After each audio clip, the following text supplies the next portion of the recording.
ballroom did not go silent when Claire Rowan lost her chair. It went silent when Dante Moretti caught her by the waist and pulled her directly onto his lap beneath crystal lights. 1 second, she had been backing away from the auction table. The next, his tattooed hand was locked against her side, while the wealthiest people in New York stared as though he had broken an unwritten law. Heat rushed into Claire's face. But embarrassment was not what stopped her breath. It was the black diamond turning inside the glass case, 10 feet away, throwing off a cold blue fire that did not belong to it. Julian Moretti had ordered her chair removed less than a minute earlier. Now he stood beside the podium with one hand on the gavel, smiling as though he had finally reduced her to the spectacle he believed she was. "Put me down," Claire said quietly. Dante's dark eyes stayed on her face. "You said the diamond was wrong."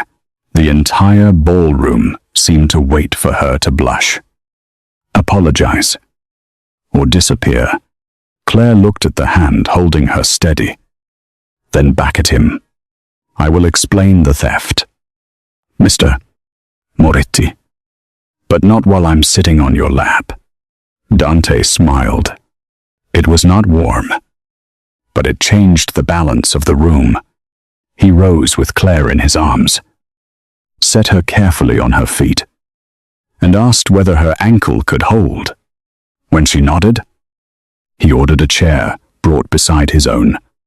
Julian laughed into the microphone. "Dante, this is a live auction, not a staff grievance." The smile left Dante's face. The chair was hers. He waited until Claire sat, then rested one hand on the chair without touching her. "Now the floor is hers." The orchestra had stopped mid-song. 200 guests, the family board, international buyers, and Moretti Crown's insurers were all looking at the woman Julian had introduced as the catalog girl 3 minutes earlier. Claire had been standing near the valuation table with a jeweler's loop in one hand and the final insurance certificate in the other. She had spent 7 years authenticating the Moretti collection, tracing repairs, checking laser inscriptions, and catching inconsistencies before insurers froze valuable assets. Yet every report she prepared reached Dante with someone else's signature at the bottom. Julian's name filled the stage program. Claire's appeared beneath technical support.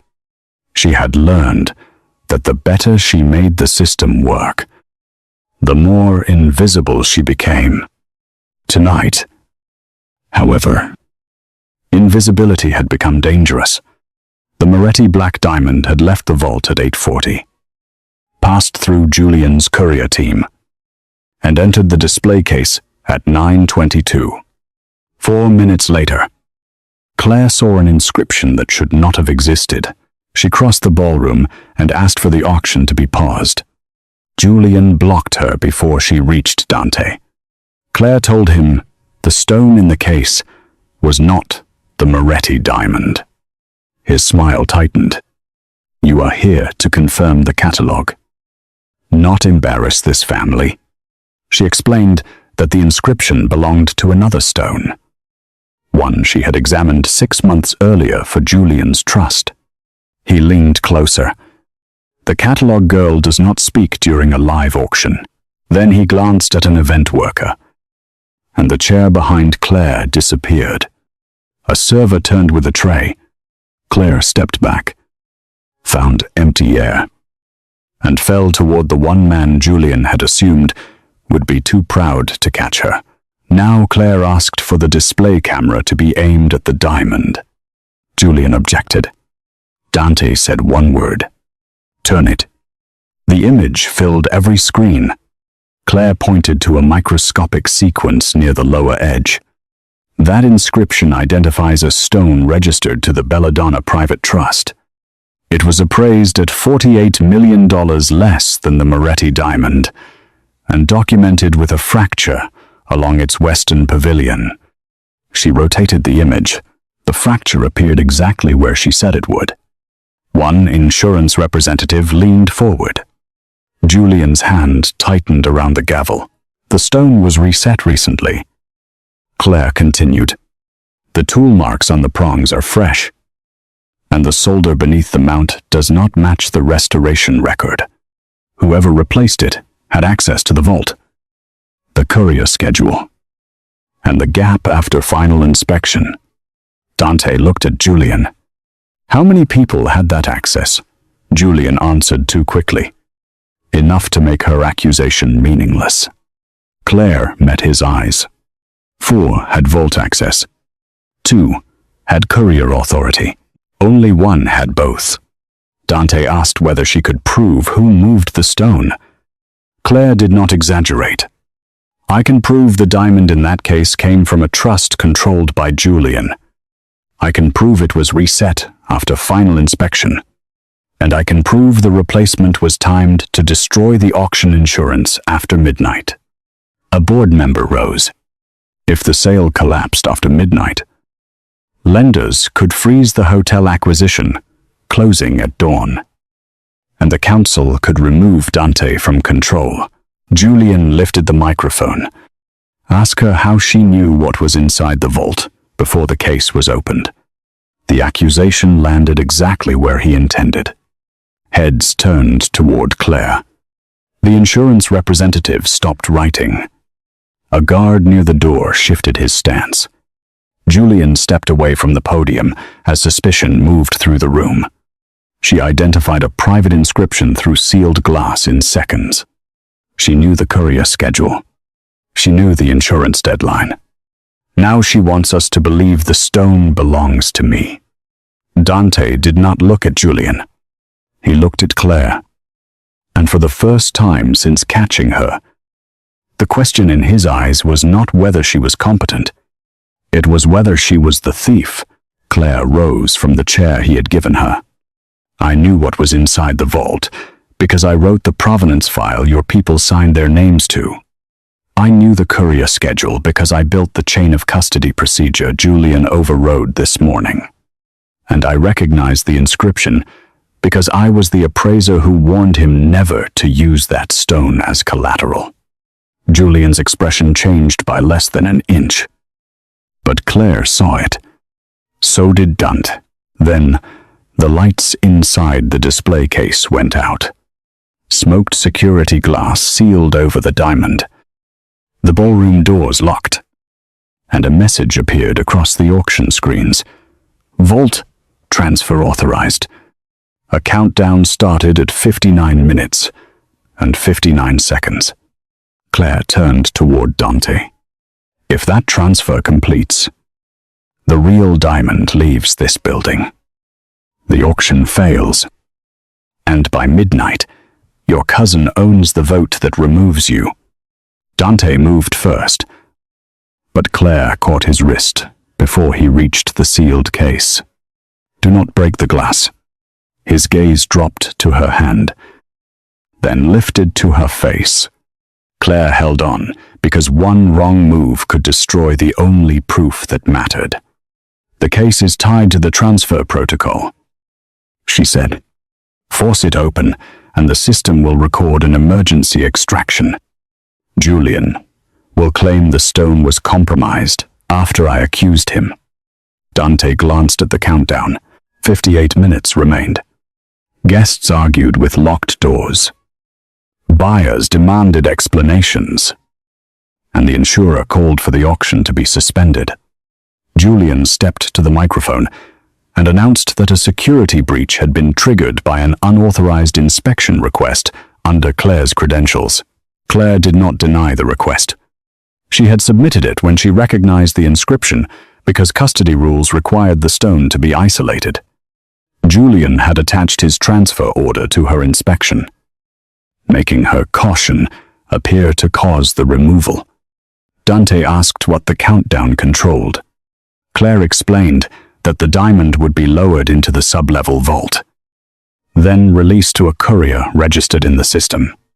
Once it crossed the building's custody threshold, the insurer would suspend coverage. Julian could then argue that Dante had lost control of a protected family asset during a public sale. And the council vote, Dante asked, triggered when the insurer files the suspension. Claire said, he built the transfer to make the failure look like yours. Julian held up a tablet, showing Claire's badge entering the appraisal corridor at 7:12.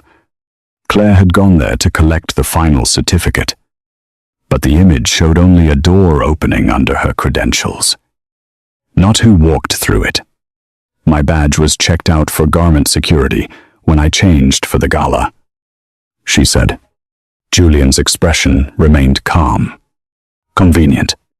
Dante wanted certainty, and Claire saw the old hierarchy rebuilding itself inside him. Julian was family and trustee. Claire was an employee holding a conclusion that could tear the family apart. Dante ordered the ballroom cleared into the adjoining salon and told his guards to take Claire to a private appraisal room. I am not evidence you can move, she said. Neither is the diamond. Dante answered that he was protecting both until he knew the truth. Claire heard the same error beneath the restraint. He believed her expertise when it served him. But when her judgment pointed toward his blood, he reduced her from authority to risk.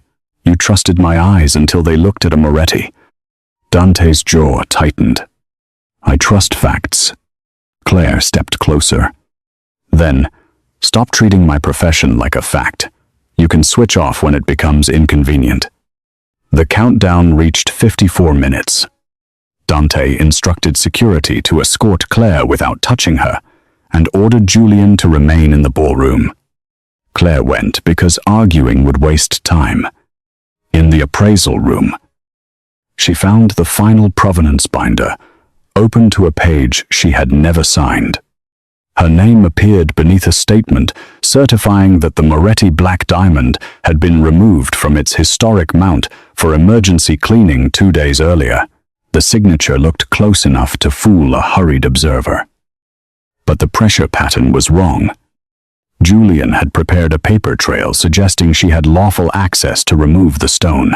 Dante entered with the chief insurer and 2 board members. Claire showed them the forged page.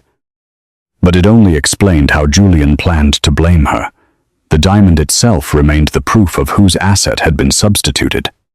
The live image had been disabled, and the digital archive returned an error. That left the one thing Julian had underestimated: Claire's memory of material details. She asked the insurer to bring the physical restoration ledger from the off-site compliance cabinet. Dante sent a guard for it. While they waited, the event manager reported that 3 buyers had withdrawn. The insurer had placed the sale under review, and the bank financing Dante's hotel acquisition wanted confirmation within 30 minutes. The system was failing because Claire could no longer certify what it held. The head appraiser refused to sign anything without her analysis. Another specialist admitted that Claire had prepared every difficult provenance report for 4 years. A third confessed that Julian's office routinely removed her name before sending the files upstairs. Dante listened as one professional after another described work he had believed belonged to people with larger titles. The entire collection had depended on a woman he had never invited to the table. The restoration ledger arrived with 23 minutes left. Claire opened to the Moretti Diamond's last recorded repair. The historic mount used a platinum iridium solder line that left a pale seam beneath the eastern prong. The stone inside the sealed case had a darker modern alloy beneath the western prong, exactly where the belladonna stone had been reset after Julian purchased it. The detail proved substitution and showed that Claire's eye had protected the family asset long before anyone noticed the danger. She asked Dante to authorize magnification through the sealed glass. Julian objected from the doorway. No one had invited him in, but his trustee access had released the lock. Her credentials triggered this crisis. Julian said, Now she wants control of the inspection that will clear her. Dante looked at Claire. She expected another compromise. Instead, he asked, "What do you need?" Claire said. She needed the insurer to operate the lens, the board to witness the image, and Julian's vault authority frozen for the countdown. Dante authorized the first two, then hesitated at the third. Julian saw it and smiled. That hesitation cost them. The display case lights flashed, and the countdown dropped from 21 minutes to 9. Julian had used a trustee emergency clause to accelerate the transfer. The sealed pedestal began lowering the diamond beneath the ballroom floor. Claire ran back through the salon, Dante beside her, while guests pressed against barriers and cameras turned toward the sinking case. She reached the podium as only the top of the glass remained visible. Claire placed her palm over the manual hold sensor and looked directly at Dante. "Freeze Julian now, or watch him take your company with the stone." Dante turned toward his cousin, but Julian was already backing toward the service corridor. At the same moment, every screen displayed a new notice. Claire Rowan, primary suspect in asset theft. Claire saw her own name stretched across the auction screens while the guests turned toward her as if the room itself had pronounced a verdict. Julian had timed the accusation to appear as the stone vanished. When fear would make certainty feel more valuable than truth, Claire kept her palm pressed to the manual hold sensor. "If anyone takes me off this switch, the pedestal drops." Dante looked from her to the black diamond, suspended halfway beneath the floor. Julian stood 10 yards away. Calm. Her badge opened the appraisal wing. Her signature authorized the mount removal. Her request triggered the transfer. "How much more do you need?" Claire expected Dante to challenge him. Instead, he told the guards to secure both Julian and Claire until the vault could be locked down. He was still placing family suspicion and professional evidence on the same scale. "You are treating the person who found the theft as equal to the man who had the access to commit it," Claire said. Dante's expression hardened. "I am preventing another loss." Claire held his gaze. "No, you are protecting yourself from admitting you trusted the wrong man." The countdown reached 6 minutes. Claire told the insurer to bring the restoration ledger to the ballroom camera and asked the head appraiser to compare the solder seam against the historic record. The man hesitated because Claire's name still filled the screens in red. "Do it," she said, "or sign your own name beneath a stone you have not verified." Under magnification, the dark alloy beneath the western prong became visible. The insurer confirmed that the mount did not match the recorded restoration. Julian claimed Claire could have altered it during the cleaning she had supposedly authorized. Claire answered that the cleaning never happened because the humidity log showed the case remained sealed. Julian smiled. The digital log was corrupted. Claire had expected that. For 6 years, she had kept handwritten environment checks because the ballroom lighting system often disrupted the sensors. Dante sent a guard to retrieve them. Julian stepped backward into the corridor. Dante ordered him stopped, and the ballroom lights died. The hold sensor released beneath Claire's palm. The pedestal dropped the final 3 feet, carrying the diamond into the sub-level vault. Emergency lights came on as guests shouted. Dante caught Claire's arm before the crowd pushed her against the podium. But she pulled free. "Do not turn this into protection. Give me the vault status." The backup console showed that the courier release had completed under Julian's trustee authority, and 1 transport case had crossed the custody threshold. The insurer suspended coverage at once. The bank representative froze Moretti Crown's financing, pending proof of control. Julian's plan had worked, because Dante had given him the minutes he needed. The guards found the corridor empty. Julian had vanished, taking the courier authorization and leaving Claire's name attached to the theft. Dante told Claire to come with him to the vault. She did not move. My authority was suspended the moment you called me a suspect. He said he was restoring it. Claire asked whether he was restoring her judgment or merely demanding her labor now that Julian had escaped. Around them, the auction collapsed. Buyers withdrew bids.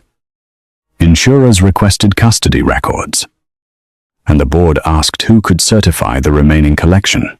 The head appraiser admitted he could not sign without Claire's analysis. The compliance director said the same. Then the vault manager confessed that Claire had reviewed every transfer for 3 years. Though Julian's office removed her name before final circulation, one admission opened another. The system had hidden its dependence on her by giving credit upward while sending risk downward. Dante listened until there was no way to mistake the pattern. The real diamond is no longer in this building, Claire said. The counterfeit is inside the transport case because Julian needed the insurer to record a visible loss. He will keep the original somewhere the trust can reach before midnight. Then, offer to recover it after the council removes you. Dante asked how she knew. Claire explained that Julian would never risk carrying the genuine stone through a public transfer after she identified the substitute. The real asset had probably left earlier inside an object no one would question. She asked for the floral delivery manifest and the garment security log. Dante ordered, both brought to her. Claire stopped him. Not to me. To an independent table with witnesses. You do not get to restore procedure, only when it saves you. He obeyed without argument. The floral manifest listed one oversized centerpiece returned to a private conservatory after being declared damaged. The garment log showed Claire's badge checked out at the same minute. The centerpiece left through the service dock. Julian had used the flowers to move the real diamond and her credentials to build the accusation. Claire recognized the initials on the courier line as those of Mara Ellis. A young vault assistant, Julian had threatened with dismissal. Security reported that Mara had been detained downstairs as an accomplice. Release her, Claire said. Dante answered that they needed to question her. Release her first, then ask whether she chooses to speak. He hesitated once before giving the order. Mara arrived shaking. She said Julian claimed the floral case held a damaged display mount and ordered her to sign the release because Claire had approved it. When Mara questioned the weight, Julian showed her Claire's badge and threatened to destroy her career. Claire asked where the case went. Mara named a private conservatory on the Hudson, owned by Belladonna Trust. The room finally had a route to the genuine diamond. But the emergency council vote was now 42 minutes away. Dante looked at Claire as though expecting the answer she had always supplied. This time she gave him a boundary. I will tell the council what this proves. I will not go to that conservatory for you. And I will not remain under suspicion while your family decides whether my work counts. Her phone vibrated. A Boston museum offered her an immediate position with independent signature authority, legal protection, and a car waiting at the east entrance. Dante saw the offer reflected in her face. Will you take it? He asked. Claire handed the paper log to the insurer and looked toward the ballroom doors. That depends on whether this room finally learns what it loses when I walk out. Claire walked toward the east entrance, while the ballroom dissolved behind her. No one tried to stop her. The Boston Museum had sent a town car, a written contract, and an attorney prepared to meet her at the airport. For the first time in 7 years, Claire had a position where her signature would remain her own. She could leave Moretti Crown to a system that had trusted Julian's surname more than her work. At the curb, Dante followed only as far as the marble steps. He did not touch her or order the car held. "Your clearance has been restored," he said. Claire looked back at the ballroom. "Clearance is not authority." She told him Mara must be cleared publicly. Every suspended vault employee returned to paid status, and the real diamond placed in independent insurance custody. "The room that watched you doubt me needs to hear why you were wrong." The driver pulled into traffic at 1:26. 34 minutes before the emergency council vote. Claire watched the hotel lights shrink and imagined Boston her own laboratory. Reports carrying her name. And no family war turning her profession into evidence. Near the bridge, Mara called. Dante had released her and returned her badge. But Julian's attorney was accusing 3 vault assistants, 2 couriers, and the floral warehouse manager of conspiring with Claire if the council accepted it before midnight. Those employees would lose legal protection and absorb the scandal. Claire closed her eyes. Dante deserved the consequences of choosing blood over judgment. The assistants did not. Julian had built his plan around people too low in the hierarchy to challenge him, and too visible to escape blame. She opened the Boston contract and reached the signature line. Then Mara sent a photograph from the ballroom. The workers' names appeared beneath internal theft ring, with Claire's at the top. Julian might fall later, but the people he used would remain the explanation. "Turn around," Claire said. When the car returned to Moretti Crown, Dante was standing before the council without Julian beside him. Guests stood at the perimeter while the insurers, employees, and board members remained. Claire entered, carrying the Boston contract. Conversation stopped as she crossed the floor where Julian had removed her chair. "Why did you come back?" Dante asked. Claire placed the unsigned pages beside the insurer's ledger. "Not to save your vote. I came back because Julian built his defense on people who never had the authority to refuse him." Julian appeared on the wall screen from an undisclosed location, his attorney beside him. He claimed Boston had withdrawn its offer. Claire lifted the contract so the camera could capture the museum director's signature and departure time. "I had a safe exit," she said. "I still do. You cannot call my return desperation." Julian insisted. The transport case proved nothing about who exchanged the diamond. Claire agreed. "The case is not the proof. The stone is." She asked the insurer to restore the magnified image captured before the display went dark. The historic record appeared beside the auction stone. Claire guided the room through details anyone could follow. The belladonna inscription linked the substitute to Julian's trust. The fracture matched his prior appraisal, and the fresh alloy beneath the wrong prong proved it had been reset after Claire's final inspection. Julian argued that anyone could have stolen the belladonna stone. Claire answered that only its owner could place it into a family auction without reporting it missing. Then, attach the substitution to a trust agreement that activated his voting rights when insurance failed. A council member asked how the real diamond left the building. Claire kept the hierarchy clear. The floral release explains access. It does not establish the theft by itself.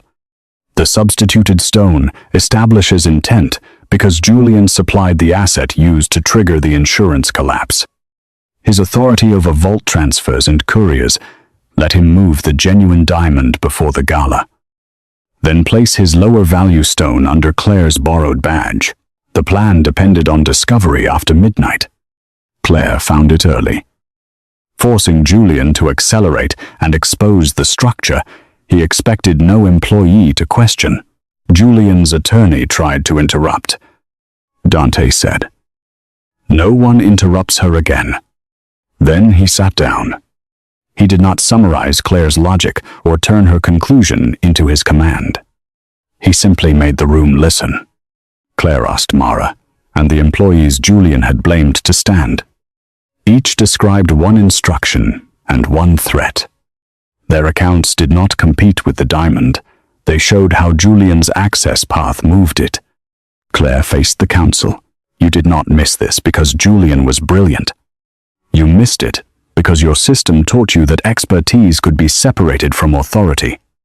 The insurer confirmed that the belladonna inscription and modern reset invalidated Julian's custody claim. The council suspended his trust authority and cleared the employees. Julian's face tightened. "You still do not have the original," he said. Claire looked toward the clock. 12 minutes remained. "No, but now we know where you sent it." The Belladonna Conservatory had one insured vault, and its temperature log had registered an unscheduled opening after the floral case arrived. Dante asked whether she wanted his men to retrieve it. Claire shook her head. "The insurer retrieves it. Your family has handled this asset enough for one night. At 11:56. Confirmation arrived. The genuine Moretti Black Diamond had been found inside the base of the returned centerpiece, wrapped in its original mount cloth and recorded under Julian's private vault code. The insurer restored provisional coverage.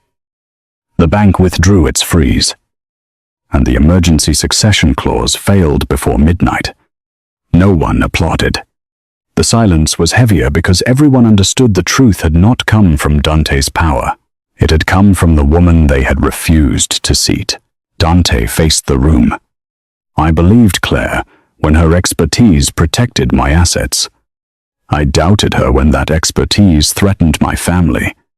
I used her judgment without giving it authority, and treated her as a risk when she became inconvenient. That failure was mine." He turned toward Claire, but did not ask her to stay. "The council will hear what must change. She decides whether she is part of it." Claire looked at the chair beside him, the Boston contract on the table, and the employees whose names had just been cleared. For the first time that night, every option before her was real. She walked to the center of the ballroom and looked first at the employees Julian had tried to sacrifice, then at the insurers, council members, and senior appraisers who had spent years signing their names beneath her work. "If this system is going to survive," she said, "it cannot depend on whether the right person happens to be standing close enough to stop the wrong one." She asked for the Moretti Crown Charter and vault access rules to be projected onto the main screen. She pointed to clauses that had let Julian control the courier, override the vault, and silence an appraiser. "You do not have an asset security problem. You have an authority problem. The people who understand the objects have no power to stop a transfer, and the people who can move them do not have to prove they understand what they are touching." A council member asked what she wanted. Claire answered without softening it. Provenance and asset integrity would become an independent division equal to security, finance, and family trust administration. No insured collection could leave a vault without approval from an appraiser and an external custodian. Any specialist could stop an auction when authenticity or custody was in doubt. Reports would carry the names of the people who performed the work, and employees who refused undocumented orders would receive protection. The division head would hold a voting seat and power to suspend family access pending review. She placed the Boston contract beside the charter. "I expect the position to exist whether I take it or not." No diamond would return until the amendments were signed. The ballroom became a boardroom. Attorneys rewrote the charter. Mara and 2 vault assistants reviewed the employee protection language. The head appraiser signed a statement identifying Claire as the author of the provenance files that had carried his name. Senior staff corrected the record. Dante signed last because Claire required his authority to be bound by the same rules as everyone else's. At 1:08 in the morning, the amended charter took effect.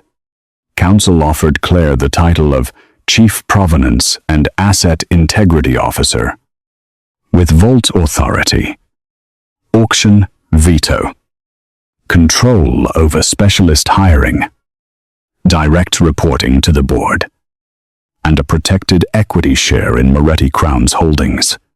Her contract could not be terminated by Dante alone, and no personal relationship with him could alter her salary, title, voting rights, or access.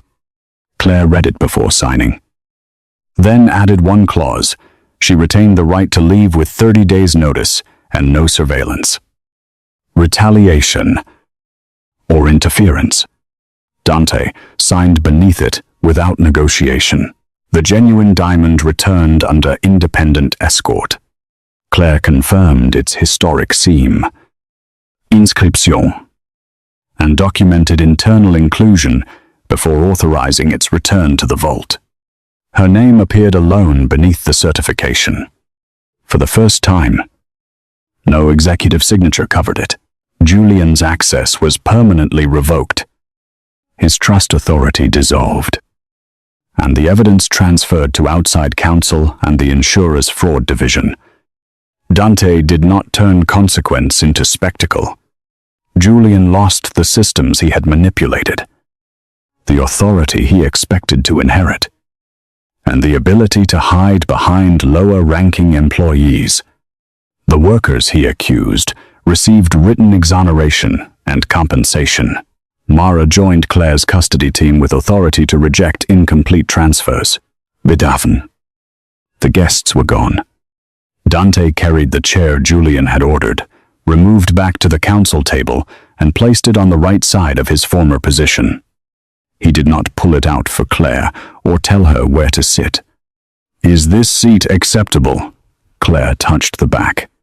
Hours earlier, his lap had been the only place available when Julian took her chair. That image had shocked the room, but it had not given her power. This chair did.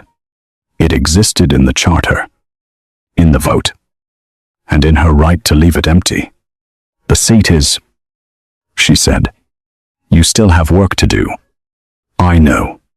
Dante admitted that catching her had been instinct, but keeping her close afterward had begun as control. He had wanted her expertise where he could protect it, which also meant where he could command it. Claire told him protection that ignored consent was another locked door. Dante accepted the judgment and asked what would be required for anything personal to exist between them. Claire gave him conditions as clearly as she had given the council theirs. No guards she did not request. No company systems used to track her. No decisions about her schedule, home, clothing, or friendships. No public declarations made on her behalf. No physical contact without permission. Work disagreements would remain professional, and affection would never become proof that she owed him loyalty. When she warned him about something he did not want to believe, he would listen before asking her to prove she deserved the right to speak. Dante agreed to every condition. He did not reach for her. "The car to Boston is still available," he said. "The position here is yours, whether you stay, leave tomorrow, or decide you want nothing from me beyond the contract." Claire looked toward the east entrance, where the car waited beyond the glass. She folded the museum contract and placed it inside her bag rather than tearing it apart. The exit remained real. "May I ask you to dinner?" Dante said. "One dinner. No private room. No guards at the table. and no assumption about what comes after. Agreed. He glanced at her mouth, then returned his eyes to hers. May I kiss you, Claire? Let the silence last. The first time the ballroom had watched her on his lap. Everyone had assumed his power, defined the moment. Now there was no audience, no danger, and no missing chair. Only a question she was free to answer. She stepped closer and said, yes. The kiss was brief, careful, and nothing like possession. When it ended, Dante waited for her to choose the distance between them. Claire took the restored chair and sat at the counsel table, opening the first custody review under her own name. Dante moved to the seat beside her rather than the head. Outside, morning light touched the hotel windows as Moretti Crown reopened under rules that no longer required a brilliant woman to remain invisible. Claire had returned for the workers, stayed for the authority to change the system, and chosen Dante only after her career. Her name and her freedom no longer depended on saying yes. Would you have taken the clean future waiting in Boston, or stayed to rebuild the place that had finally learned what your voice was worth?